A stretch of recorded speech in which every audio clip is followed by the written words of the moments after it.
কখনো কি মনে হয়েছে এই যে আমরা একটা ক্লিক করি আর একটা মেসেজ বা ইমেল কয়েক সেকেন্ডের মধ্যে পৃথিবীর অন্য প্রান্তে পৌঁছে যায়? এটা কিভাবে সম্ভব? এর পেছনের যে জাদু তার নামই হল নেটওয়ার্ক লেয়ার। চলেন আজ আমরা এই ব্যাপারটার একদম গভীরে যাই আর দেখি আমাদের ডেটা ঠিক কিভাবে সারা বিশ্বে ঘুরে বেড়ায়। হ্যাঁ, ঠিক তাই। জাস্ট একটা ক্লিক আর একটা ইমেল হয়তো হাজার হাজার মাইল দূরে চলে গেল, একদম ঠিক ঠিকানায় একদম ঠিক সময়ে। ভাবা যায় এই পুরো রহস্যের সমাধানটাই কিন্তু লুকিয়ে আছে নেটওয়ার্ক লেয়ারের মধ্যে। ব্যাপারটাকে সহজ করে যদি ভাবি, এটা অনেকটা বিশ্বের সবচেয়ে স্মার্ট আর ফাস্ট একটা ডিজিটাল পোস্টাল সার্ভিসের মতো। এখানে প্রত্যেকটা ডেটা প্যাকেট হলো একটা চিঠি আর পুরো ইন্টারনেট হলো তার রাস্তা। চলেন আমরা এখন দেখব এই চিঠিটা কিভাবে তার নিজের ঠিকানা খুঁজে বের করে আর কোন রাস্তা ধরে গন্তব্যে পৌঁছায়। তো আমাদের ডেটা প্যাকেটের এই যে লম্বা জার্নি, তার প্রথম কাজটা কি? অবশ্যই সঠিক ঠিকানাটা খুঁজে বের করা, কারণ ঠিকানা ছাড়া তো চিঠি কোথাও পৌঁছাবে না, তাই না?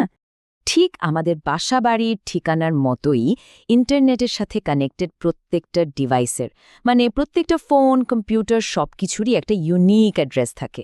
এই অ্যাড্রেসটাকে আমরা বলি আইপি অ্যাড্রেস বা ইন্টারনেট প্রোটোকল অ্যাড্রেস। এখন মজার ব্যাপার হলো, এই আইপি অ্যাড্রেসের কিন্তু দুটো ভার্সন আছে। একটা হলো পুরনোটা IPv4, এটা দিয়ে প্রায় 430 কোটির মতো ইউনিক অ্যাড্রেস বানানো যেত। কিন্তু দিন দিন এত বেশি ডিভাইস ইন্টারনেটে আসছে যে এই অ্যাড্রেস প্রায় শেষ হওয়ার পথে। তো এই সমস্যার সমাধান হিসেবে এলো IPv6। এখানে অ্যাড্রেসের সংখ্যাটা শুনলে অবাক হতে হবে, 340 আনডিসিলিয়ন। এটা এত বড় একটা সংখ্যা যে চাইলে পৃথিবীর প্রত্যেকটা বালুকণার জন্য একটা করে আলাদা আইপি অ্যাড্রেস দেয়া যাবে। অবিশ্বাস্য, তাই না? আচ্ছা, একটা বিশাল নেটওয়ার্ককে ম্যানেজ করা তো আর সহজ কথা না। এটাকে আরও গোছানো আর এফিশিয়েন্ট করার জন্য সাবনেটিং আর CIDR এর মতো টেকনিক ব্যবহার করা হয়। সাবনেটিংকে ভাবতে পারেন একটা শহরের পোস্টাল সিস্টেমের মতো।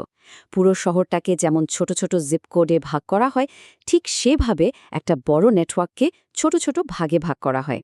আর CIDR এই ভাগ করার কাজটাকে আরও স্মার্ট করে তোলে, যাতে আইপি অ্যাড্রেসের কোনো অপচয় না হয়। এই দুটো মিলেই নিশ্চিত করে যে ডেটা একদম ঠিকঠাকভাবে আর দ্রুত তার গন্তব্যে পৌঁছাবে। ওকে, তাহলে ঠিকানা তো পাওয়া গেল, কিন্তু আসল চ্যালেঞ্জটা তো এখন শুরু। গন্তব্যে পৌঁছানোর জন্য হাজারটা রাস্তা থাকতে পারে, কিন্তু কোন রাস্তাটা সবচেয়ে ভালো হবে? এখানেই কিন্তু নেটওয়ার্ক লেয়ারের আসল খেলাটা শুরু হয়, তার বুদ্ধির পরিচয় পাওয়া যায়। ইন্টারনেট তো আসলে কোটি কোটি রাস্তার এক বিশাল জালের মতো। তো এর মধ্যে থেকে বেস্ট রাস্তা কোনটা? সবচেয়ে ছোট রাস্তাটা, নাকি যেটায় ট্রাফিক জ্যাম কম সেইটা, নাকি সবচেয়ে ভরসা করা যায় যেটার উপর সেই রাস্তা? এই যে বেস্ট রাস্তাটা খুঁজে বের করা, এই কাজটাই করে রাউটিং অ্যালগোরিদম। সোজা কথায় এটা হলো ইন্টারনেটের নিজস্ব জিপিএস। আমাদের গাড়ি চালানোর সময় জিপিএস যেমন সবচেয়ে ভালো রাস্তাটা দেখায়, রাউটিং অ্যালগোরিদমও ঠিক সেভাবেই ডেটা প্যাকেটের জন্য সোর্স থেকে ডেস্টিনেশন পর্যন্ত সবচেয়ে এফিশিয়েন্ট রাস্তাটা খুঁজে বের করে। কিন্তু এই বেস্ট পথ খুঁজে বের করারও আবার অনেক রকম উপায় আছে। যেমন ধরেন, শর্টেস্ট পাথ অ্যালগোরিদম খোঁজে কোন পথে সবচেয়ে কম মোড় বা স্টপেজ আছে। ফ্লো বেসড রাউটিং দেখে কোন রাস্তায় ডেটা ট্রাফিক জ্যাম কম। আবার ডিস্টেন্স ভেক্টর রাউটিংয়ে রাউটারগুলো অনেকটা পাড়া প্রতিবেশীর মতো একে অপরের কাছ থেকে রাস্তার খবর নেয়।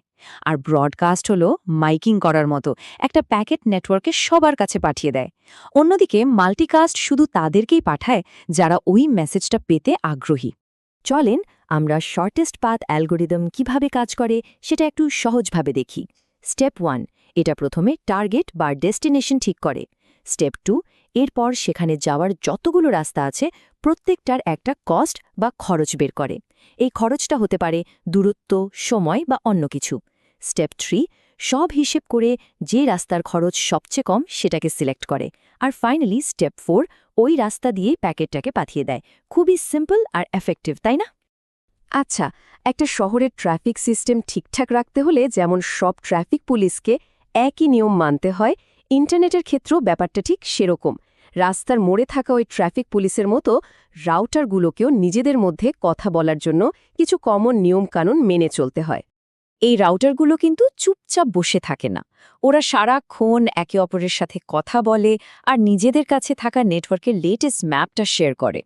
তো এই যে ওরা নিজেদের মধ্যে কথা বলার জন্য যে নির্দিষ্ট ভাষা বা নিয়ম কানুন ব্যবহার করে, সেটাকেই বলা হয় রাউটিং প্রোটোকল। এখানে আমরা কয়েকটা মেইন রাউটিং প্রোটোকল দেখতে পাচ্ছি। যেমন রিপকে বলা যায় ছোটখাটো অফিস বা বাসার নেটওয়ার্কের জন্য বেস্ট, এটা শুধু গুণে দেখে কোন পথের সবচেয়ে কম ধাপ আছে। এরপর আসছে ওএসপিএফ, এটা আরেকটু অ্যাডভান্সড, মাঝারি সাইজের নেটওয়ার্কের জন্য দারুণ কাজ করে আর সবচেয়ে ফাস্ট রাস্তাটা খুঁজে বের করতে ওস্তাদ। আর সবশেষে হলো বিজিপি, এটা হলো বস, বলতে গেলে পুরো ইন্টারনেটের ব্যাকবোন বা মেরুদণ্ডই হলো এই বিজিপি। বিশাল বিশাল নেটওয়ার্ক ম্যানেজ করার জন্যই এটাকে বানানো হয়েছে। আমাদের ডেটা প্যাকেটের এই যে লম্বা জার্নি, এই পথে কিন্তু ওর কিছু স্পেশাল হেল্পার বা সাহায্যকারীও আছে। চলেন এবার তাদের সাথে একটু পরিচিত হওয়া যাক। প্রথমেই আসি ন্যাট বা নেটওয়ার্ক অ্যাড্রেস ট্রান্সলেশনের কথায়। একে আমরা একটা বড় অফিসের ফ্রেন্ডলি রিসেপশনিস্টের সাথে তুলনা করতে পারি। ভাবুন তো, একটা অফিসে সবার জন্য তো আলাদা আলাদা ফোন লাইন থাকে না, তাই না? একটা মেইন নাম্বার থাকে। রিসেপশনিস্ট জানে কোন কল কাকে দিতে হবে। ন্যাটও ঠিক এই কাজটাই করে। একটা মাত্র পাবলিক আইপি অ্যাড্রেস ব্যবহার করে সে তার পেছনের অনেকগুলো প্রাইভেট ডিভাইসকে, মানে আমাদের বাসার সব ফোন, ল্যাপটপকে ইন্টারনেটের সাথে কানেক্ট করে দেয়। এরপর আছে আইসিএমপি, মানে ইন্টারনেট কন্ট্রোল মেসেজ প্রোটোকল। এটা হলো নেটওয়ার্কের নিজস্ব খবর জানানোর সার্ভিস। ধরুন ডেটা পাঠাতে গিয়ে কোনো একটা সমস্যা হলো, যেমন ডেস্টিনেশনটা খুঁজে পাওয়া গেল না, তখন এই আইসিএমপি একটা এরর মেসেজ পাঠিয়ে দেয়। আমরা যারা মাঝে মাঝে পিং কমান্ড ব্যবহার করে নেটওয়ার্ক চেক করি, তারা কিন্তু এই আইসিএমপিকেই ব্যবহার করি। তাহলে ঠিকানা খোঁজা, বেস্ট রাস্তাটা বেছে নেওয়া আর রাস্তার সব নিয়মকানুন মেনে চলার পর আমাদের ডেটা প্যাকেট ফাইনালি তার লম্বা জার্নি শেষ করে গন্তব্যে এসে পৌঁছেছে। তাহলে পুরো ব্যাপারটা কি দাঁড়ালো? সঠিক ঠিকানা বা অ্যাড্রেসিং, রাস্তা খোঁজার জন্য রাউটিং অ্যালগোরিদম, যোগাযোগের জন্য প্রোটোকল আর বিভিন্ন হেল্পার টুলস, এই সব কিছু মিলে একটা অসাধারণ সিস্টেম তৈরি হয়েছে, যা একদম নিখুঁতভাবে আমাদের ডেটাকে তার নিজের ঘরে পৌঁছে দেয়। কিন্তু গল্পটা এখানেই শেষ না। প্রতিদিন কোটি কোটি নতুন ডিভাইস ইন্টারনেটের সাথে জুড়ে যাচ্ছে। ভাবুন তো, ভবিষ্যতের এই বিশাল আরও বড় নেটওয়ার্কে আমাদের ডেটার জার্নিটা কেমন হবে? এটা কি আরও অনেক বেশি ফাস্ট হবে, আরও বেশি ইন্টেলিজেন্ট হবে, নাকি আরও বেশি জটিল হয়ে যাবে? ব্যাপারটা কিন্তু আসলেই ভাবার মতো।